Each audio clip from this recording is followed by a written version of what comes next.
So I was going to build my own set of tube doors for the Gladiator. I built a set of tube doors before. They're fun to build, but I stumbled across these from Hooke Road, and as you guys can see, they look pretty good. I'm gonna tell you guys all about them right now. So these doors are steel and they are coated with a nice textured finish. Hooke Road is saying that you should get 5 years of normal use before you see any sort of corrosion. And what I liked about these is I like the look and I like the price.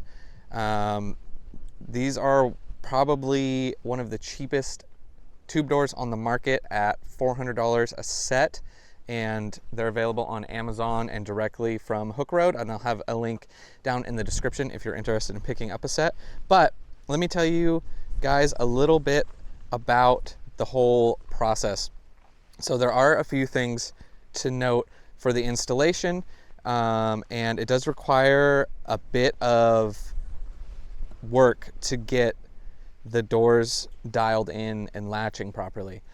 It's not a big deal. It's pretty standard, and now I can just pull them off and they're like already dialed. The instructions that come with these are pretty bad. And that's probably like the only downside, but if you know that they're bad ahead of time, it's really not a big deal. The latches are pretty good. I like the latches. They got a rubber bump stop here for the inside, and obviously they have the limiting strap here, which ties into the factory location. And yeah, they latch real nice, and once you get them adjusted, they don't rattle. I had to adjust all of them, and it has 2 adjustment bolts on the latch here that you just adjust until you get it where you want it, but that also coincides with these, getting the hinges in the door in the right spot. Front and rear, pretty nice. Like I said, this one has the strap as well, and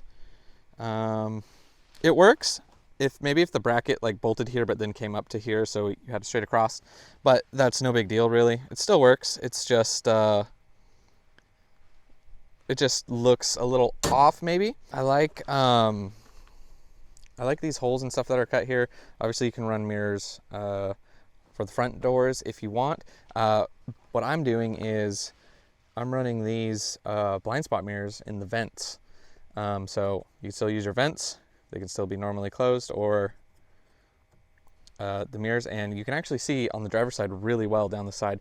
And in California, you only need, where I am, you only need 1 mirror on the driver's side. I have one over there on the passenger side as well. Haven't been hassled yet. It leaves you open to being pulled over for sure, but once they pull you over, they're going to see this. So that's just up to you if you want to deal with that potential hassle. And honestly, that about sums them up. Let me get a wide shot for you guys. So those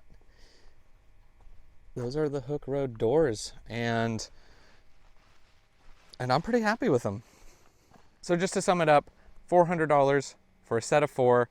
You can get them with the mirrors. I don't know what that price is, if you want to get mirrors that just fit on here. I don't know what this bolt pattern is. It's probably available on their website, but like I said, I wasn't worried about that. And yeah, these are great doors for an affordable price. There's half doors and aluminum there's a lot out there, and they're very expensive. So for those that are looking for a little bit of protection, that want to take the doors off, I think this is a great product. And we'll see long term how they hold up. Like I said, I can't really speak for that. Obviously, the 5-year corrosion resistance or anything. So check back with me in 5 years, and I'll let you know if I still have them. But that's going to do it for this one, guys. Thank you so much for watching, and as always, I'll see you guys in the next one.